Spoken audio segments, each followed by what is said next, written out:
This Jocks 94.5 podcast is brought to you by Millennium Satellite and Video. Log on to msbnow.com. TV excellence everywhere. That's Millennium.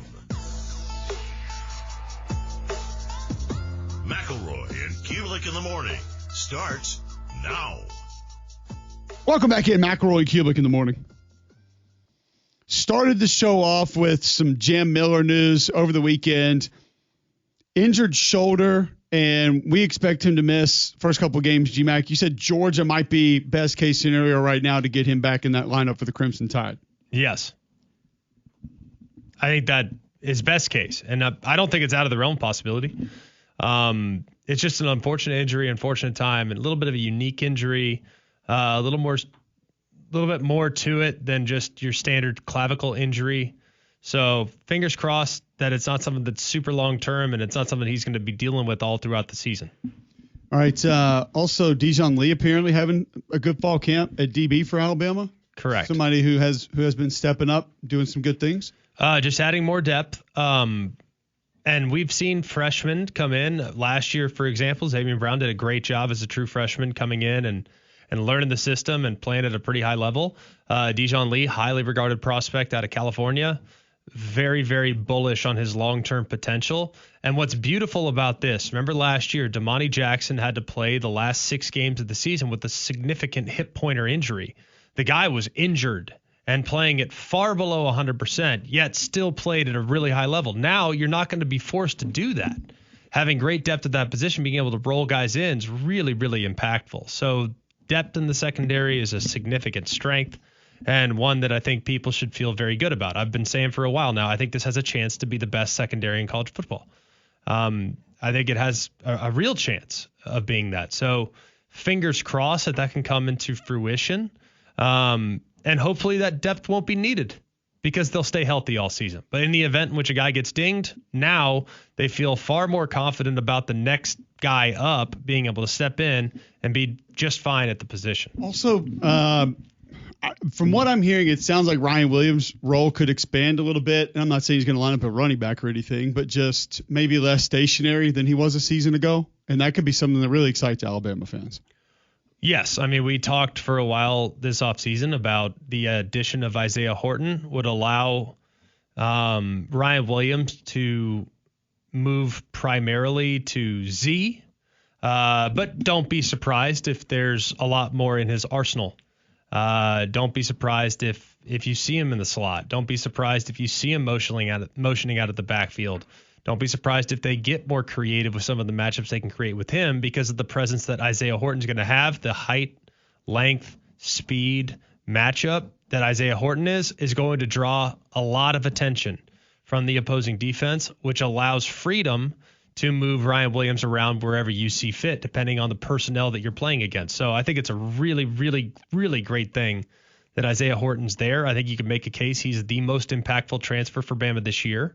If I'm not mistaken, take me back. Rome Odunze used in very similar ways at Washington. Rome Odunze, Isaiah Horton, very similar. Very similar. Like not burners. They're not going to run 4-2. But very physical, very good, willing to go across the middle, solid route runner for their size, matchup problem. And then you look at the other side of Washington, you had a guy like McMillan who was phenomenal. Doesn't get the love that Rome Odunze got because Rome Odunze was just a grown man, but very, very good. Ryan Williams, I think, can fill that role, and that role is a significant one. And if you look at McMillan's numbers back in 2023, they were ridiculous. So McMillan went for 559 and 5 touchdowns. Odunze, 1145 and 7 touchdowns, and then 1640 and 13 touchdowns. That was with 415 and 4 touchdowns the prior year. So back-to-back 1,000-yard years for Rome Odunze in that Washington offense. Correct. So Horton can fill that void. I'm not saying he's as good as Odunze. I'm also not anticipating a 1,600-yard season. I'm also not anticipating 70-plus catches. If he gets all those, that's incredible. But it will allow, because they're going to have to pay a lot of attention to Ryan Williams. They're going to have to. But if you see him in the slot, don't be surprised. If you see him resembling that of a Justin Jefferson type role, don't be surprised. you now have two, I think, guys that could take over the game. Okay. It's a pretty good spot to start. All right. A great spot to start is with Train because you know that heat's coming back. It felt really nice last week, most of the week, and then all of a sudden Saturday and especially yesterday that heat hit. I think the feels like temperature yesterday was 105. That heat and humidity can be brutal. Keep your family comfortable with an affordable Train cooling system. They've been recognized as America's most trusted brand 11 consecutive years. They're the official cooling partner here at Jocks. Find a comfort specialist near you at Train.com. It's hard to stop a Train. All right, I told you I wanted to play one of our favorite games here on the show. It's kind of a did you know, where are they now? Oh, they're still playing college football. One of the teams who I think is going to be very interesting to watch this weekend is going to be UNLV. Mainly because Dan Mullen's taken over. We know what his offense is. We know what his offense can be. Now, we know that Alex Orji, the quarterback who can do what? Pistol squats with 135 on the bar, whatever it is, or 300-pound dumbbells, something, whatever he did for Bruce Feldman's Freaks list going into last season, didn't turn out to be a great quarterback. But Dan Mullen has made athletes into good quarterbacks. He's sort of fit them into that different position. And it feels like Orji has a great skill set for what he's going to want to do. Did you know that Alex Orji will also be throwing footballs to JoJo Earl? Wow. Okay. Did not. A little bit of a name from the past there. He was supposed to be Waddle 2.0. That's what they said. Watch out for this guy. In 7-on-7, he was. I think he's better than Waddle. No. He just didn't get enough looks. How about another guy he might be throwing the football to? And get ready for a real, wow, he's still playing college football moment here on the show. Coy Moore. Yes, from Auburn and LSU. God almighty. I think Coy Moore caught passes on that 2019 LSU team, if I'm not mistaken. He's somewhere on the roster. I mean, the guy's been around for a minute.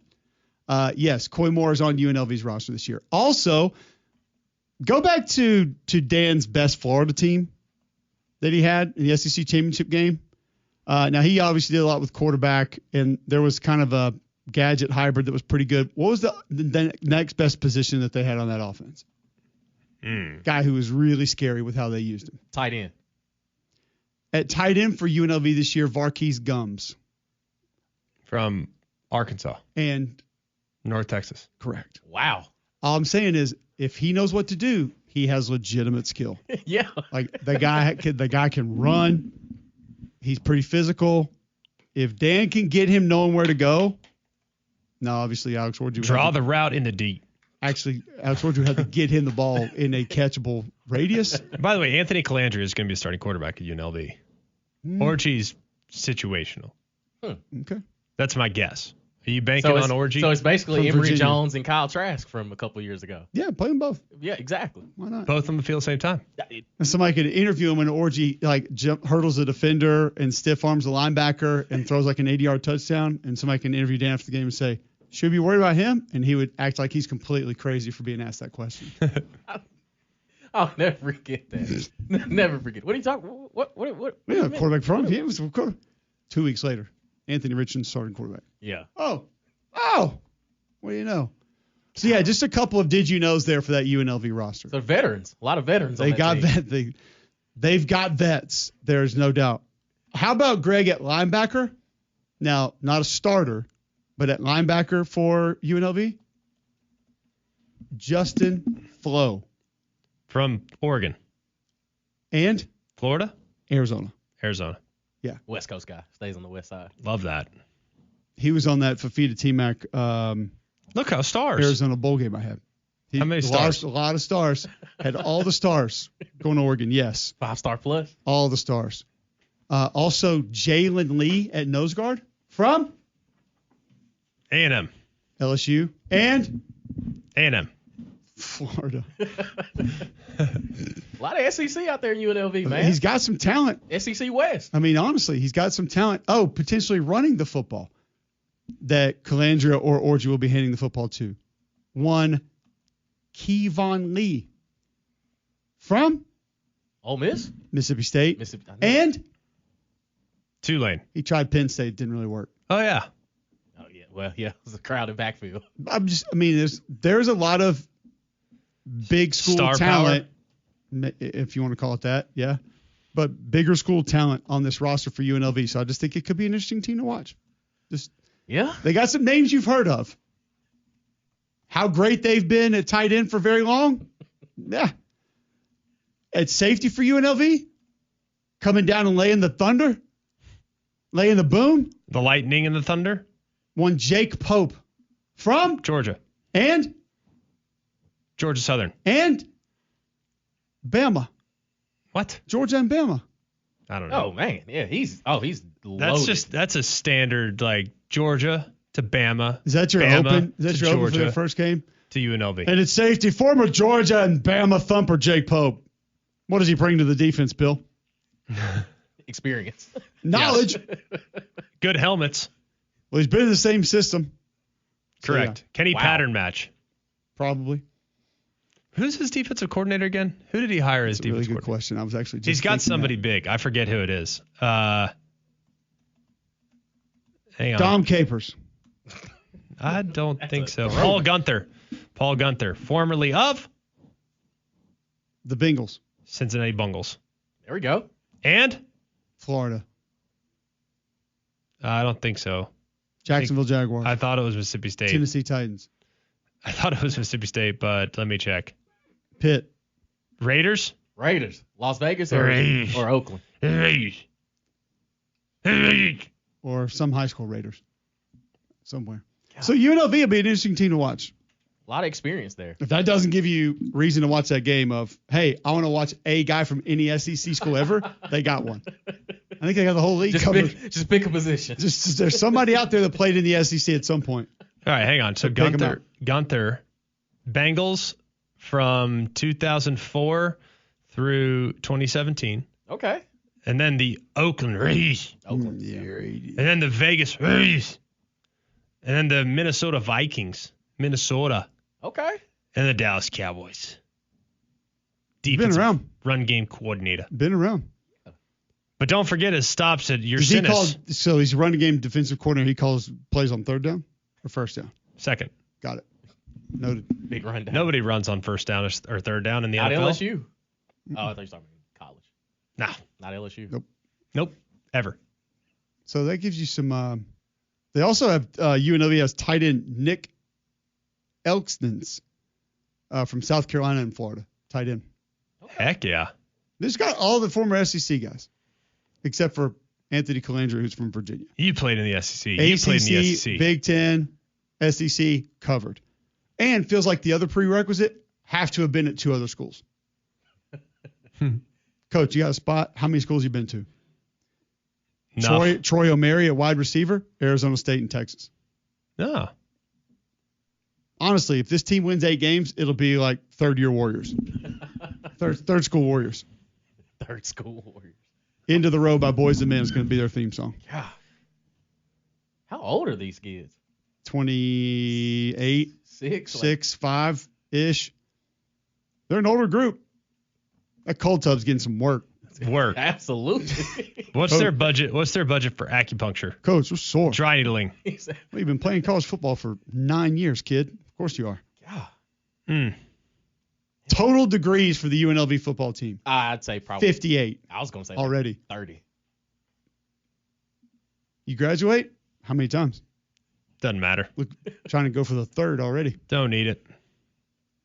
Man, I wish we would have had the online classes and the stupid degrees these kids are getting now. In 4 weeks, you How graduate. many doctors do you think they got with all these degrees? Couple. It is Las Vegas. I think they probably got a few out there. So they'll be interesting to watch. Jalen Glover, running back from Utah, is in there. Just turn them on.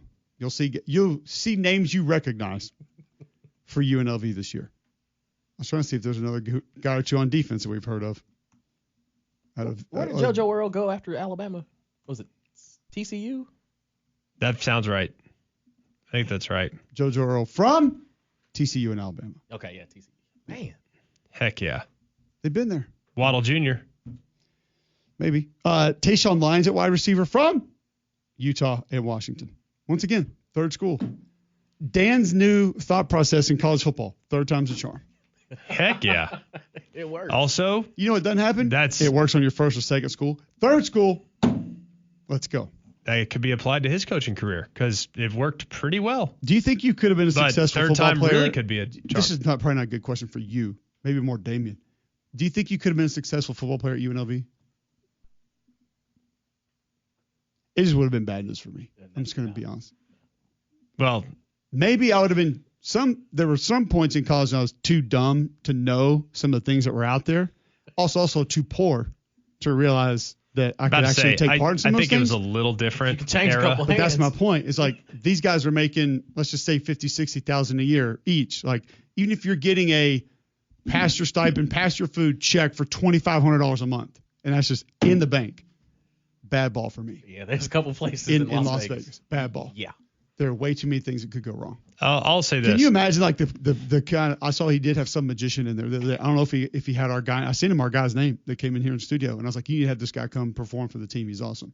And I think he did reach out to him because our buddy told me that he did.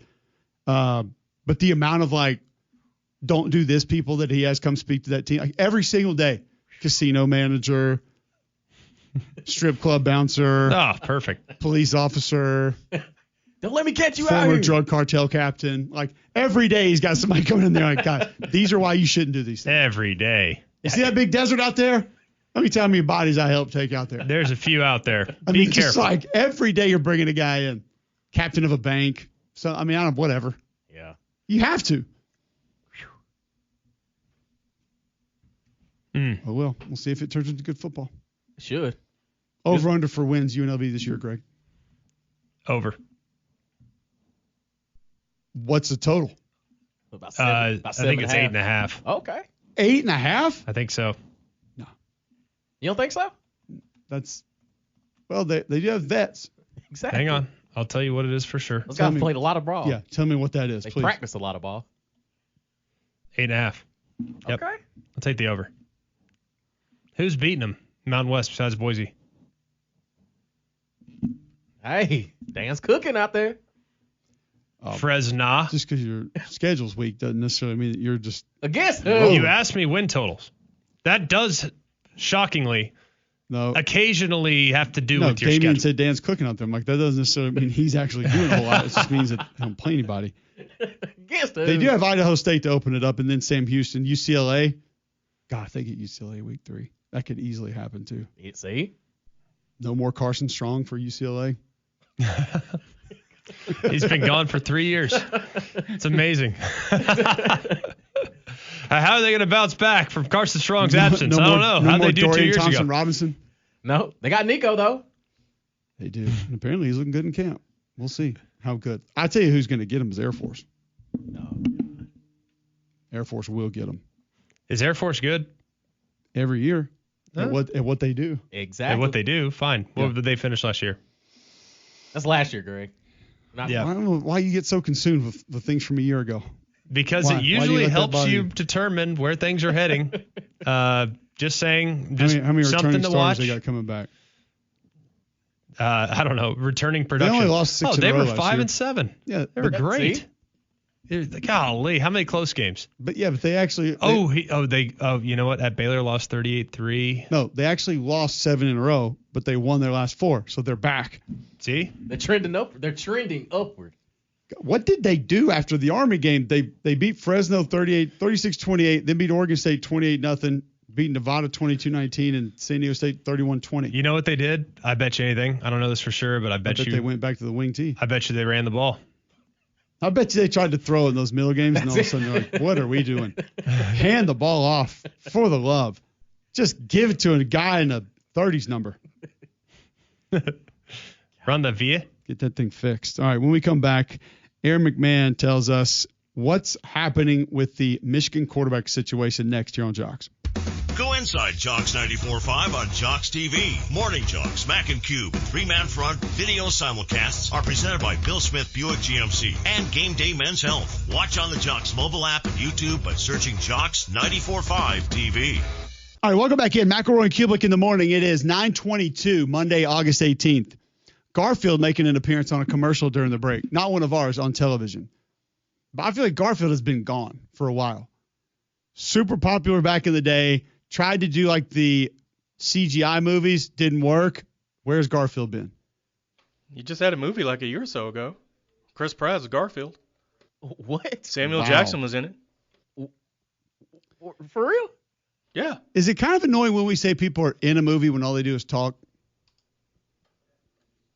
I mean, he was in the movie. I feel like we should say talks in a movie, not necessarily in the movie. You can't tell me that Tom Hanks wasn't in Toy Story. I heard him. But he wasn't in it. Yeah, he was. No. I saw the credit at the end. It said Woody. Not unless he Tom was in Hanks. a green suit with all the light bulbs jumping around doing the movements. He wasn't in it. Voiced by. He was on it, not in it. He helped with the movie.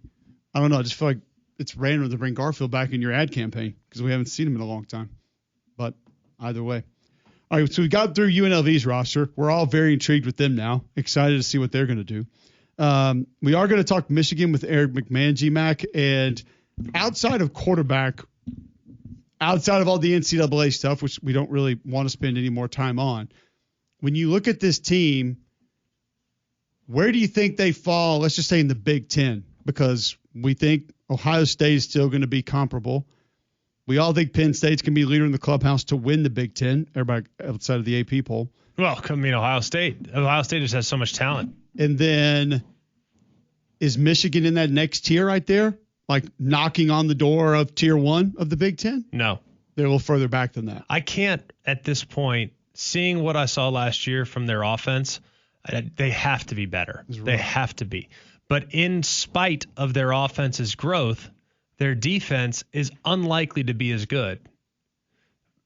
Just the reality of having to replace difference makers at defensive tackle. It's one of the most important positions on the field. And I just don't see a scenario where they're going to be anywhere near as good at defensive tackle as they were last year. Doesn't mean they won't still be good. I'm just saying compared to what they were. Yeah, but they weren't good at D tackle last year. They were dominant at D tackle last year. Elite. There's very few teams that can say they go into a game and they have 2.5 guys that can dominate you on every snap. There are not many teams that can do that. I mean, how many teams last year could say that?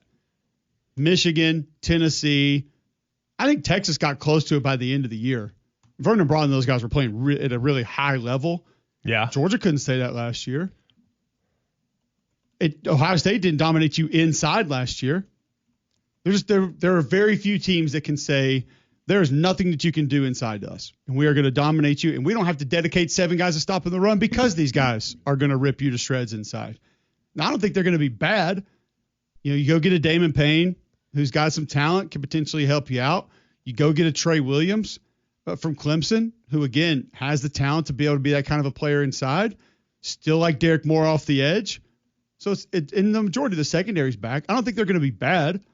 I think the defense can still be pretty good. But like you said, it's not going to start with dominance up front every single down like it did last year. Nor should it.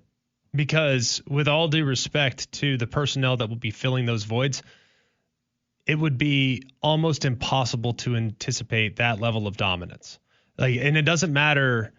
It would be doing a disservice to the guys that just left, just how good they were. For example, Texas last year. Texas defensive tackles last year were excellent. They were very, very solid. They were not nearly as disruptive as they were the year before with Byron Murphy and Devondre Sweat, correct? No. Doesn't mean they dropped off the cliff, but they weren't as much of a headache to play against because the 2 guys on the interior couldn't wreck your offensive game plan on every single snap. Fair. So they were easier to game plan against. Doesn't mean that defense wasn't tops in the country. They were. I believe they were like top 3, top 4 team in the country on defense. Michigan can be that again, potentially, but they're probably going to be a little easier to game plan against because they don't have 2 defensive tackles that you might have to consider double teaming on every snap. No, it's totally fair. So let me go back and ask you this about the offense. Like I had this question in my mind. What has been the best Michigan offense of, let's say, the reinvigorated Harbaugh era? So like once it kind of started to open, because it was he would win every game except Ohio State. Then he was going to get fired, and it's almost like the offense took a step after that. Right. It's like, oh, we'll let JJ throw it like 4 times a game, and it actually did become a little bit explosive. That was the best offense they've had, right? Probably. So Well, I always think there was always more in the tank offensively, but they stayed true to their roots. Like they always had. If you needed it, it was there. They didn't really want to play that style of game. They played into their strengths, which was smart. They were patient, and while nobody wants to acknowledge the importance of ball control, nobody wants to acknowledge the importance of smart football, because everybody wants 2019 LSU offensively. Fair. Who doesn't? It's a fun group to watch. You probably don't have that, just being honest. Anyone listening to this show, you probably don't have that offense. But I think it's very hard to be a patient coach. I think it's hard to be a patient team and to not feel the urge to deviate from what has allowed you to be successful. I think Sharon Moore will not deviate from what they've done in the past. They're going to try to pound you. They're going to try to take some of the pressure off the freshman quarterback. They're going to try to be elite defensively at all three levels. Will they be? I don't know. I think they got a chance to be solid on defense, probably a top 10, top 12 unit at worst, just with how they play offense. So my biggest concerns remain them along the offensive line, because if they can't block them, because last year's offensive line was disappointing, relatively speaking. If they're not significantly better along the offensive line, then they're not going to be able to be what they want to be offensively, which is going to put more pressure on the defense to force kind of Wink Martindale to maybe be a little more aggressive defensively, and that's when you get caught. Yeah. So we'll see. I think it's going to be fascinating to watch. Michigan's one of the most fascinating teams in the country I'm this year. with you, yeah, and because there are those pieces that could help it really elevate, but we don't know if they can get back to that part of what it has been, and then if the other parts can go past where they needed it to be maybe a national championship contender. Eric McMann will join us next to give us his thoughts on the Michigan quarterback situation and maybe where some of those other pieces are next right here on Jocks. The capital of the sports talk nation. This is Jocks 94.5 and JocksFM.com. Birmingham. All right, welcome back in. McElroy and Cubelic in the morning. Going to move on to Aaron McMann here in just a moment. It's 9:33, Monday, August 18th. Listen live, JocksFM.com. Apps in your app store. You can grab that, search WJOX. Before we move to Aaron McMann, Greg, tell our listeners about Crocker Moving Services. Well, they're a local company owned by an Iraq War veteran, Eric Crocker. Crocker believes in hiring movers you can trust to complete full background checks and run drug tests on every single employee. These are good guys, and you can trust them in your home. Whether it's your whole home packed up move, your company headquarters moved across country, or you just want them to come rearrange your living room, these guys got you covered. They also do deliveries for furniture that you've purchased and need to get to your home. So call visit them online today for a free quote. The website's crockermoveservice.com. It's crockermoveservice.com. Support your veterans by choosing Crocker Move Service for your next move. All right, let's go to the Higginbotham hotline. Welcome in Eric McMann. Talk a little bit of Michigan. Been a topic of our conversation here for the last segment or two. You can follow him on Twitter at Eric McMann. Following his work at MLive.com. Where's quarterback right now, Aaron? Where is this situation? I know Sharon Moore says game week next week he wants to announce who that is, but where's the race so far? Yeah, I mean, at this point, it's kind of worst kept secret in Ann Arbor. It's going to be Bryce Underwood's job here. If you would asked me this question before the spring, I would have probably leaned toward the veteran Mikey Keene, the transfer from Fresno State. Problem is he didn't practice at all in the spring, didn't take a single snap. He was dealing with an injury. And from what I understand, he's been slow out of the gate here in camp as well, a little limited in practice. So to take him at all into consideration, Bryce took roughly half the snaps in the spring. He's working with the first team at this point. We haven't gotten to see any practice, so I say this without having seen anything. But it sounds like it's Bryce Underwood's job here in week one. Seems like it. Biggest curiosity for us is not so much whether or not Bryce Underwood's going to be good in time, but at this point, everyone anticipates the offense taking a significant step forward. How could they take a step back? It'd be almost impossible. But how much can you truly put on a true freshman's shoulders? I know he's gone through bowl practice. I know he went through camp. I know he went through spring. I know he went through summer. I know he's been the guy that's got a ton of rep equity, but the real live action hasn't really started just yet. So how will he handle it, and what are they expecting from him?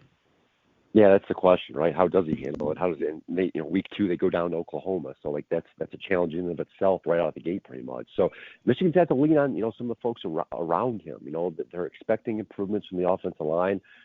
Michigan's run from 2021 to 2023 was very much predicated on that physicality and smash mouth play up front. They didn't get that last year. The offensive line took a step back. They didn't play particularly well. They didn't gel very well, so they're expecting a step forward from that group this year. They brought in the transfer running back from Alabama, Justice Haynes. I think Chip Lindsey, their new OC, is going to use quite a bit. Not only running the football, but I'm expecting some design screens, some stuff to get guys open, because that was a big problem with Michigan's offense last year. Aside from the offensive line, the receivers struggled, the quarterbacks struggled. They weren't very explosive. I went back and looked this morning. They had 3 plays of 30 yards or longer all season long. Only team in the country without a 40-yard pass play. So they're expecting more action this year. Bryce Underwood, they brought in the transfer receiver and Donovan McCulley from Indiana. He was highly productive a couple of years ago. Didn't play much last year. He's basically been positioned as their number one guy on the outside. So Bryce is going to have a lot of things go right around him for this offense to look really good. And as you pointed out, there's not much room for them to go backwards here. I am expecting them to take a step forward. The question just is how much. And I think that's going to dictate whether Michigan's a playoff team this year or not. I'm talking with Eric McMann, Michigan football. He covers them from MLive. And if they do take a step, the defense is going to have to not take too big of a step backwards. Greg and I were just talking about how no matter what you have coming back, you are dominant with multiple individuals on the inside of that defense, and that just frees so many different things up. What can they do to make up for those losses? Mason Graham, Kenneth Grant were excellent inside. It's just not going to be the same. No, it's not. And Wink Martindale, their defensive coordinator, has pretty much said as much. They're banking on experience and depth, I think, to play a role this year. They're basically trading those top line guys, as you just mentioned, for multiple guys. One of the reasons Michigan was so successful back a couple of years ago and won that national title in 2023 was, they had some playmakers on defense, Mikey Sanders still being one of them. Will Johnson was on that team, but they really leaned on the depth. They had multiple waves of guys. They had no problems sending in there. In fact, if you go back and watch the film from the overtime game against Alabama in the Rose Bowl, some of the guys that made the key stop on Jalen Milroe on 4th down to win the game for Michigan were backup edge rushers. So that's what they're kind of counting on this year. Guys that can kind of come in and they're not being a ton of drop off from the first team guys. So that was one of Wink Martindale's complaints last year in his first year coming in at Michigan. He just didn't feel like they had enough depth. Yes, they had top line guys. Yes, they had talent. But they didn't have. He didn't feel comfortable necessarily playing them 45, 50 snaps a game, and I don't think you're going to see that this year. They're talking about 10 guys up front. They feel like they're comfortable rotating. They've got experience at linebacker, and they got a lot of guys are kind of plugging and playing, trying to figure out in the secondary. So while this Michigan defense may not be as good as last year, I just don't see much of a drop off here. They have the depth. They have enough experience. They have enough, I think, guys that have been in the system long enough where and look, Michigan finished last year very well too, and obviously they beat Ohio State and then they beat Alabama. That wasn't because of the offense. That was the defense. So I think they're in a way they're expecting to carry some momentum from last year. Looking at Michigan's offensive line, I feel like that was the position group that got overshadowed the most last year. We talked so much about the quarterback and the inconsistencies they got from that position. I think we talked about the running backs at length. I mean, what did things look like if Mulling doesn't become what he became as the season went along? We talked about the defense and their greatness at all 3 levels at times last year. But what we didn't talk about was the inconsistency we saw along the offensive line for the first 10 games of the year. Hoping that that's a thing of the past, how much better can that group be across the board? Yeah, I think it can be better. The question is how much. Last year, they really lacked leadership, lacked cohesion, and you got the sense early on that was the case. Now they were able to figure some things out late toward the end of the year. As you pointed out, Khalil Mullings kind of saved their butt in a couple of games. Otherwise, Michigan was staring at a 5-7 or even 6-6 regular season. So they've got experience and guys that have been around a while. Giovanni Ohadi's kind of established himself as the leader of the group, moving from right guard to left guard. They moved to the right tackle, who really struggled last year as a redshirt freshman, over to his more natural spot at left tackle. So I think they're banking on those guys being another year experience, another guys in the system of taking that step forward. Another experienced guy at center. The question marks on the offense on the right side of the ball. They got some another young, inexperienced guys they're trying to figure out. So I'm curious to see where things work in. Now, again, you talk about the struggles of the offensive line. Part of that was on the quarterback. Just Michigan was very much a one-dimensional team last year. They're running the ball a lot, and teams were able to key in on that. So I think that played a factor as well. So I think having Bryce Underwood behind center, he can move with his legs. He's a big guy. He can get outside the pocket and make things happen. That should open up some things. So we'll see where things go. But I think Michigan's banking on the group taking a step forward this year. You think the receivers will be much more capable than they were a season ago? Yeah, that's I think the biggest question mark of the group. I'm not very bullish on the group.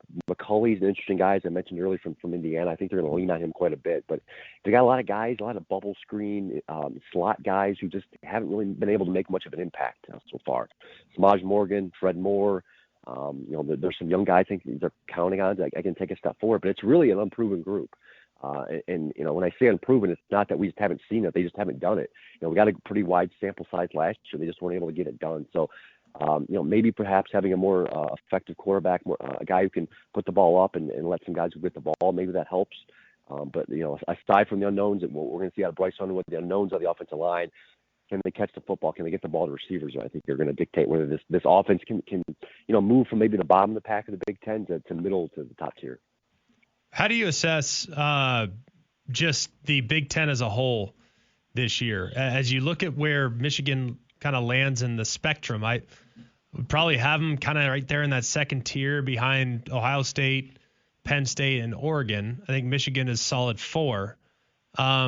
Is that considered success if they finish 4th in the league this year, or should it be higher hopes for the Wolverines? Yeah, it's a good question. I'd put them right there as well, mid-tier. I have an AP vote, and I think I had them 5th, behind Illinois in terms of the structure of the Big Ten. So they're going to be right there. I think a successful year. Sherrone Moore, their head coach, was asked this last year before his first year, and he said all the right things, right? We want to beat our rivals, we want to compete for titles, everything else. Well, they were able to beat the rivals last year. They beat Michigan State and obviously Ohio State. They just weren't in the title picture. So I think that's the next step forward for this program. It's kind of entering that second half of the season and being in the Big Ten title hunt, and then again at the end of the year being in the hunt for the playoff spot. I think if they can, at least beat one of the two rivals, if not both of them, and then at the end of the year be right there in terms of getting in the playoff. I think that's a successful year. You don't want to go 7-5 in the regular season again. I think their regular season win total set 8.5. That sounds about right. I think a 9-3 would be certainly a next step forward. If you can do that, see the promise with Bryce Underwood, some of these young guys step up. I think that would parlay things, make things look really good heading into 2026 for Michigan. Aaron, I know you cover Michigan, but I'm interested in your thought just on the Big Ten in its entirety. We mentioned it a little bit earlier in the show. Penn State, the obvious team for a lot of folks that they would pick to win the conference. We would agree with that, but there's a lot of love for Ohio State that we look at sometimes and say, where's this coming from? What's your opinion of the top of the Big Ten right now entering the season?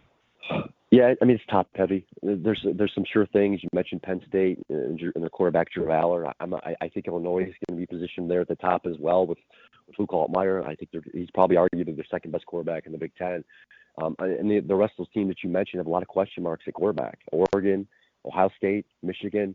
I think that position is going to determine whether those teams I think are in the hunt at the end of the year. If they get good production on those guys, I think you're going to see a 5-team race. If not, I think there's a potential here for Penn State to run away with this league. I know that's weird to say given James Franklin's past and Penn State's past, but just a lot of teams bubbled at the top.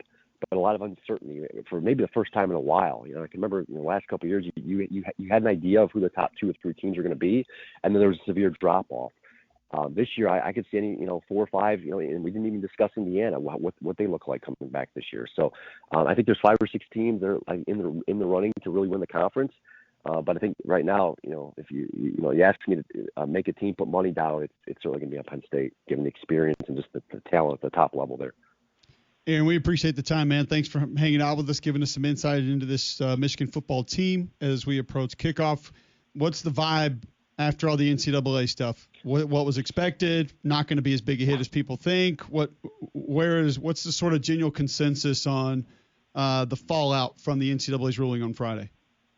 Yeah, we haven't had an opportunity to talk to anyone yet. I think we're expected to talk to some coaches later today, but I got to think Michigan's happy to move on. I mean, this has been going on almost 2 years now. There's been, the program's been driven through the mud a little bit. There's been a lot of stuff said, a lot of speculation, everything else.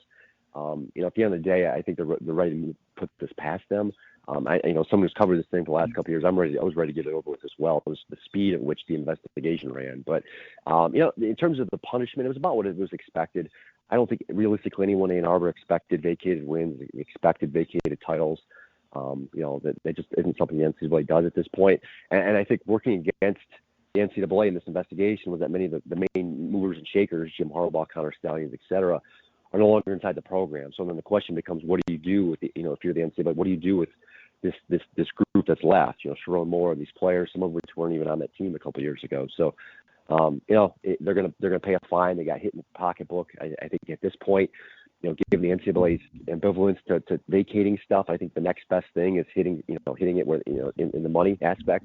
They're certainly going to do that. Michigan's expected to pay fines upwards of $30 million over the next couple of years. So we'll see where things go. How Michigan recovers as a program remains to be seen. Right, Sharon Moore's in the second year, didn't have the best first year. He's made some changes at the staff. He made some changes with the roster. We'll see where things go, but. Certainly Michigan's positioned, just from a roster standpoint, to be competitive here the next couple of years. Aaron, great stuff, man. Thank you very much. Appreciate the time, and look forward to catch up with you again soon. Yeah, thanks, guys. Aaron McMann, follow him on Twitter at Eric McMann. Find his work at MLive.com. Covers the Michigan Wolverines. Surprised? He says Bryce Underwood's the guy. That's it. I mean, we're not surprised he's going to win the job, but no surprise that he's kind of got this kind of a grip on it. I guess I want to say this early in camp still, but we thought this was one with Mikey Keene and his sort of, I guess, leadership, his game experience could at least carry this into the season. It doesn't sound like that's going to be the case now. No, but I also think Mikey Keene's a little limited from a skill set standpoint. I think he's had some good moments. Granted, it was at Fresno, but there have been some good moments. But I think Michigan probably, if they're being really honest this year, probably know that best case scenario, become a fringe playoff team. If they can compete with Ohio State, if they can get to a 9-3 potentially, to just get in the mix would be massive. We all know that week 2 game at Oklahoma is going to be a tough one. We know the games that they have on the schedule against like Michigan State, who should be improved. Ohio State would just be a challenge. A few others like 9-3 would be a heck of a year, and then you're at least in the playoff conversation. If you get there, then you're in good shape. And I think if we were to fast forward to next year with some of the pieces coming back, they'd probably be among the favorites in the entire country to win the national championship. So I think most people probably look at it and say, all right, maybe not this year to win it, but maybe next year to make a run, because our quarterback will be year 2 in the system and we'll have a lot of pieces back around him. And maybe people flock to play at Michigan by way of the portal to be with Bryce Underwood. Maybe you could be in a good spot going forward. So I don't think they're punting this year by any stretch, but it would well position them to be in a good spot in the future if they can show some growth at quarterback this year. All right, we gotta hurry up and get to a break because it's back. Bad box score of the day. Our chosen sons will make a return next right here on Jocks. Go inside Jocks 94.5 on Jocks TV. Morning Jocks, Mac and Cube, 3-man front video simulcasts are presented by Bill Smith Buick GMC and Game Day Men's Health. Watch on the Jocks mobile app and YouTube by searching Jocks 94.5 TV. Our chosen sons, the Soldotna Stars, have a couple of rings the last couple of years. They know what it's like to win championships. We've teased it the entire weekend, so yeah. They will make an appearance in our bad box score of the day here in just a moment. But speaking of rings, Greg, our folks can go to Bromberg's to grab one. Yeah, they're fantastic. Always recommend Bromberg's, where I've been going for years and years and years. Anytime there's a big event coming up in our lives, it's where I go first. Always appreciate the experience that I've had when I walk in the door, visit with their incredible sales staff. They're so knowledgeable. They're so helpful. They can get you pointed in the right direction. Gold, silver, platinum jewelry. They also have natural diamonds that are just second to none, one-of-a-kind pieces of jewelry. These are things that you absolutely will have in your family for multiple generations. So go check out Bromberg's in Mountain Brook Village store, which is under renovation but still open for you. It's going to be an elevated experience when they finish up. I can't wait to see it when it's all done. It's going to be terrific. You can also go and see them at the Summit as well. So go and check them out. It's Bromberg's. All right, let's get to our bad box score of the day. If you have not paid attention to this portion of the show or you're new to the show, we like to give you the best of the worst. It is our bad box score of the day. Usually comes at the end of the show every day. Soldotna goes so hard. And Soldotna is the king of this segment. Have been for many years now. They are the Soldotna Stars. They are a high school football team in Alaska. They took on the Palmer. They're the Panthers? They're not.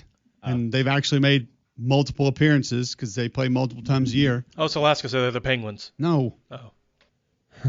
It's an awesome mascot. How do you guys not remember this? Pangolin? Oh, they're the Moose. Moose. The Meese. Moose. In a rail belt conference win. How incredible is that? The rail belt, baby. Rail belt goes so deep.